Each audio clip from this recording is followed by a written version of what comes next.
Diabetes உள்ளவங்க என்னென்ன சாப்பிட்லாம் அப்படிங்கிறத பற்றி நம்ம நிறைய வீடியோஸ் ஆல்ரெடி போட்டிருக்கோம்.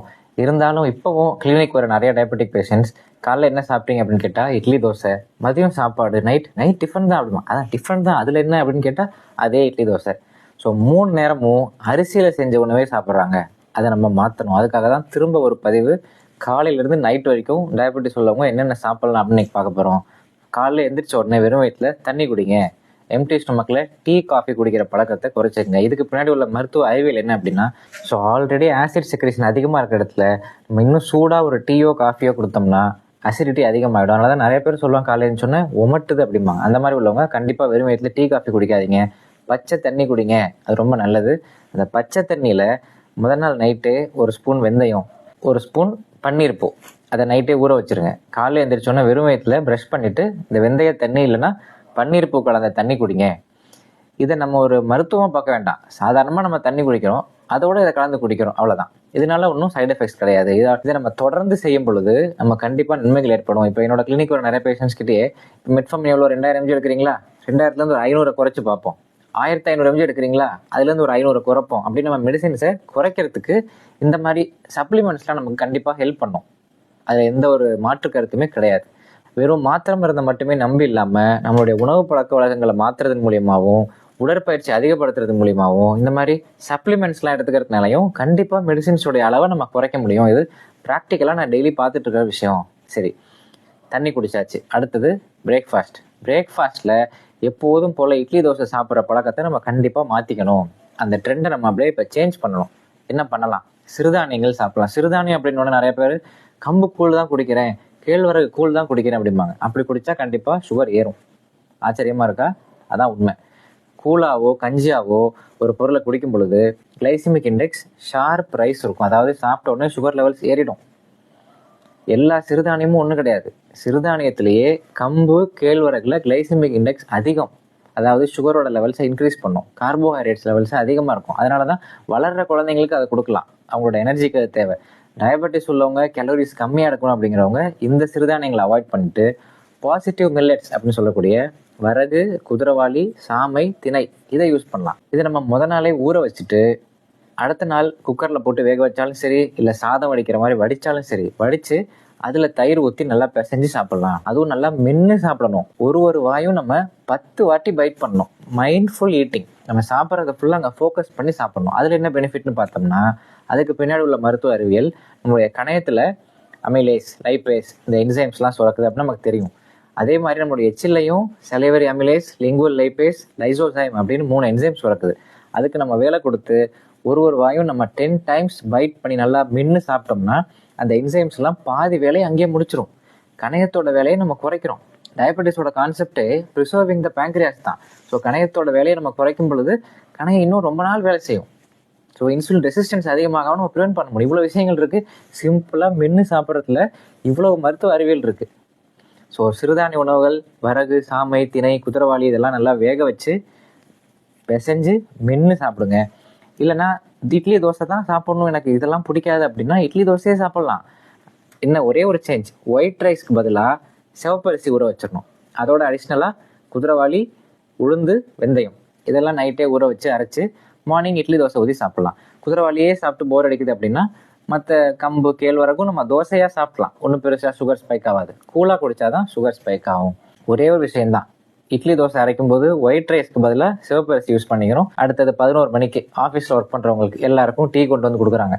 அப்போ நமக்கு வர டீயில் நமக்கு சுகர் வேண்டாம் அப்படின்னு சொன்னால் நம்ம ப்ரெஸ்டீஜ் ப்ராப்ளம் வந்துடும். ஐயோ இவர் சுகர் பேஷண்ட் அப்படின்னு கேட்பாங்க. அதுக்கு பயந்துக்கிட்டு சுகர் போட்ட டீயை குடித்து நிறைய பேருக்கு சுகர் ஸ்பைக் ஆயிடுது. அப்போ என்ன பண்ணலாம்? ரொம்ப சிம்பிள். வீட்டில் இருந்தே நம்ம அழகாக எடுத்துகிட்டு போயிடலாம் ஒரு ஃப்ளாஸ்கில் போட்டு. அப்படி பார்த்தோம்னா பாரா வீட்டிலே கொண்டு வராரு, ஹெல்த் கான்சியஸாக இருக்கார் அப்படின்னு சொல்லிடுவாங்க. சுகர் வேண்டாம் அப்படின்னு சொல்லி சுகர் இல்லாத டீன்னு கேட்டால் அவருக்கு சுகர் இருக்குன்னு இலக்காரமாக பேசுவாங்க. அதே வீட்டிலேருந்து கொண்டு வந்தால் நல்ல பழக்கம், ஃப்ளாஸ்க்லாம் கொண்டு வர அப்படிம்பாங்க. மனுஷ வாய் தான், இப்படியும் பேசும் அப்படியும் பேசும். ஓகே, ஃப்ளாஸ்கில் நம்ம என்ன கொண்டு போகலாம் அப்படின்னு யோசிச்சு பார்த்தோம்னா ஆவாரம் டீ, சங்குப்பூ டீ, நாவல் பழ கொட்டையினுடைய பவுடர் கலந்த தண்ணீர், இதெல்லாம் நம்ம சொன்னோம்னா இதெல்லாம் சித்த மருத்துவம் மாதிரி இருக்கே அப்படிங்கிறாங்க. இதை நம்ம சித்த மருத்துவம் அப்படின்லாம் நம்ம பார்க்க வேண்டிய அவசியமே இல்லை. இப்போ நம்ம டீ குடிக்கிற மாதிரி என்ன நம்ம என்னைக்காவது யோசிச்சு பார்த்துருக்கோமா? டீ லீவ்ஸ், அதுவும் இலையிலேருந்து எடுக்கக்கூடியது தான் சாதாரணமாக நம்ம குடிக்கிற டீ. காஃபி குடிக்கிற மாதிரி என்ன, இந்த சீட்ஸ், இந்த கொட்டையை வறுத்து பவுடர் பண்ணி தான் குடிக்கிறோம். காஃபிக்கு தமிழில் கொட்டை வடி நீர். காஃபியோட சீட்ஸை நம்ம வறுத்து பவுடர் பண்ணி காஃபி கேப்புச்சினோ அப்படின்னு குடிக்கலாம்.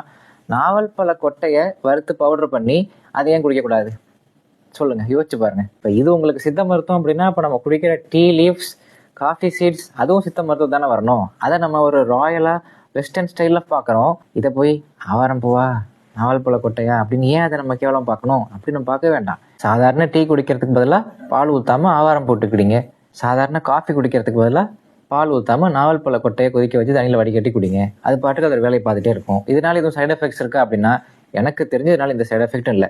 உங்களுக்கு எதுவும் சைடு எஃபெக்ட்ஸ் இதனால ஏற்படும் அப்படின்னு தெரிஞ்சிச்சுன்னா சொல்லுங்கள், நான் தெரிஞ்சுக்கிறேன். ஓகே, 11 o'clock செஷன் முடிஞ்சிருச்சு. அடுத்தது லஞ்ச் நல்லா சாப்பிட்டுங்க. ஏன்னா லஞ்சில் நம்ம மாப்பிள்ளை சம்பா அரிசி, கருப்பு கவுனி அரிசிலாம் சாப்பிட சொன்னோம்னா வெறுத்து போயிடுறாங்க. அதெல்லாம் சாப்பிட்டா இதை சாப்பிட்ட மாதிரியே இல்லை, மெல்லவே முடியல. ஒரு 5 மணி நேரம் 6 மணி நேரம் ஊற வச்சு சாப்பிட்டாலும் சாப்பிட்ட ஃபீலிங்கே இல்லைங்கிறாங்க. அதனால் லஞ்ச் மட்டும் நல்லா சாப்பிடுங்க. ஆனால் 2 காய்கறிகள் சேர்த்துங்க. அதில் ஒரு காய்கறி முக்கியமாக கீரையாக இருக்கணும், இன்னொன்று ப்ரோட்டீன்ஸ் அதிகமாக இருக்கக்கூடிய காய்கறியாக இருக்கணும். பீன்ஸ், கொண்டக்கடலை, சுண்டல் அது மாதிரி சாப்பிட்லாம். கேரட் சாப்பிட்லாம், பீட்ரூட் சாப்பிட்லாம். இதெல்லாம் சுகர் உள்ளவங்க சாப்பிட்டா சுகர் ஏறிடுமோ நிறைய பேர் நினைப்பாங்க. அவ்வளோலாம் பெருசாக ஏறாது. கிழங்கு வகைகள் மட்டும்தான் நம்ம அவாய்ட் பண்ணணும். உருளைக்கிழங்கு, மரவள்ளிக்கிழங்கு இதெல்லாம் தான் அவாய்ட் பண்ணணும். கருணைக்கிழங்கு கூட சாப்பிட்லாம். கேரட், பீட்ரூட்லாம் அளவாக சாப்பிட்லாம். அதனால் ஒன்றும் பெரிய லெவலில் சுகர் லெவல் ஸ்பைக் ஆகாது. அசைவம் சாப்பிட்றவங்க தாராளமாக முட்டை சாப்பிட்லாம், மீன் சாப்பிட்லாம், சிக்கன் சாப்பிட்லாம். அதெல்லாம் எண்ணெயில் போட்டு ரொம்ப வறுக்காமல் குழம்பு மீன், குழம்பு சிக்கன் அந்த மாதிரி சாப்பிட்டுங்க. ஸோ மதியம் ஒரு நேரம் ரைஸ் திருப்தியாக சாப்பிடுங்க. ஆனால் காய்கறிகள், ஃபைபர்ஸ் கண்டென்ட்டை அதிகமாக சேர்த்துங்க. ஓகே, அடுத்தது 4 o'clock ஸ்நாக்ஸ்க்கு வருவோம். இதுதான் ரொம்ப ரொம்ப முக்கியமான விஷயம். நிறைய பேருக்கு HbA1c குறையாமல் ஏறிக்கிட்டே போகிறதுக்கு இந்த காரணம் தான். சாயந்தரம் 4 மணிக்கு நேராக போய் கடையில் நின்று வடை, பஜ்ஜி, சமோசான்னு சாப்பிட்றாங்க பார்த்தீங்களா, பயங்கர ஜங்க். அது அவங்க எரிச்ச எண்ணெயிலே செய்கிறது. கண்டிப்பாக சுகர் லெவல்ஸும் ரைஸ் ஆகிடும், கொலஸ்ட்ரால் லெவல்ஸும் ரைஸ் ஆகிடும், இன்சுலின் ரெசிஸ்டன்ஸும் ஃபார்ம் ஆகிடும். அதனால் அந்த ஈவினிங் 4 o'clock ஸ்நாக்ஸை மட்டும் நீங்கள் எப்படியாவது கண்ட்ரோல் பண்ணிக்கங்க. எல்லா ஊர்லேயுமே நம்மாழ்வார் ஐயாவோட படத்தை போட்டு இயற்கை உணவகம் திறந்துருக்காங்க. அங்கே போனீங்கன்னா உங்களுக்கு நவதானிய சுண்டல் அதெல்லாம் கிடைக்கும். அதை ட்ரை பண்ணலாம், நல்லது, குட் ஃபார் ஹெல்த். ஸோ அந்த மாதிரி ட்ரை பண்ணுங்கள். ப்ரோட்டீன்ஸ் உள்ள ஸ்நாக்ஸாக சாப்பிடுங்க. புரதச்சத்து மிகுந்த ப்ரோட்டீன்ஸ் அதிகம் உள்ள ஸ்நாக்ஸாக ஈவினிங் ஸ்நாக்ஸ் எடுத்துங்க. அடுத்தது டின்னர் 7 o'clock, அட்டி மேக்ஸ் 7:30. அதுக்கு மேலே சாப்பிடாதீங்க. 7 to 7:30 சாப்பிட்டு முடிச்சிருங்க. ரொம்ப ஒபிஸாக இருக்கிறவங்க, வெயிட் லாஸ் பண்ணணும் அப்படின்னு நினைக்கிறவங்க வெஜிடபிள் சாலட், ஃப்ரூட் சாலட் சாப்பிட்ருங்க. வெஜிடபிள் சாலட் அப்படின்னா கேரட், வெள்ளேரி பிஞ்சு, பர்பிள் கேபேஜ் இதெல்லாம் கட் பண்ணி அதில் கொஞ்சம் லெமன் போட்டு, பிளாக் சால்ட், சாட் மசாலா இதெல்லாம் போட்டு ஒரு பவுல் ஃபுல்லாக சாப்பிட்ருங்க. ஸ்லோ அண்ட் ஸ்டெடியாக மென்று சாப்பிட்டிங்கன்னா உங்களுக்கு ஒரு ஃபுல்னஸ் கிடைக்கும். நைட்டும் நல்லா தூக்கமும் வரும், சுகர் லெவல்ஸும் ஸ்பைக் ஆகாது. இரவு உணவு சாலட் தான் பெஸ்ட். இல்லை ஃப்ரூட் சாலட் சாப்பிட்ணும் அப்படின்னா ஆப்பிள் சாப்பிட்லாம், கொய்யாப்பழம் சாப்பிட்லாம், பப்பாளி கொஞ்சம் அளவோட சாப்பிட்லாம், அதோட நெல்லிக்காய் சேர்த்துக்கலாம். இதெல்லாம் சுகர் உள்ளவங்க தாராளமாக சாப்பிட்லாம். வாழைப்பழம், மாம்பழம், பலாப்பழம் இது 3ம் டோட்டலாக அவாய்ட் பண்ணணும். 7:30 டின்னர் முடிச்சிடறோம். அப்போ 8:30 மணி 9 மணிக்கு பசிக்குமே, என்ன பண்ணலாம்? இது ஒரு முக்கியமான கேள்வி. அந்த டைமில் பால் குடிக்கலாம். பாலில் சுகர் ஃப்ரீ பவுடர்ஸ் நிறைய நல்ல நல்ல பிராண்ட்ஸ்லாம் இருக்குது. ப்ரோட்டீன் பவுடர்ஸ் சுகர் ஃப்ரீயாக இருக்குது. சுகர் லெவல் ஸ்பைக் ஆகாமல் அந்த கர்வை ஃப்ளாட்டாக மெயின்டைன் பண்ணுற மாதிரி ரிசர்ச் பண்ண நல்ல ப்ரோட்டீன் பிராண்ட்ஸ்லாம் இருக்குது. அதை பார்த்து வாங்கி குடிக்கலாம். இல்லை பால் வேண்டாம் அப்படிங்கிறவங்க as usual black coffee, green tea அது மாதிரி கூட குடிச்சிடலாம். 0 calorie ட்ரிங்க்ஸாக குடிச்சிக்கலாம். ஈவினிங் 7 o'clockலேருந்து நெக்ஸ்ட் டே மார்னிங் 9 o'clock வரைக்கும் எதுவுமே சாப்பிடாதீங்க.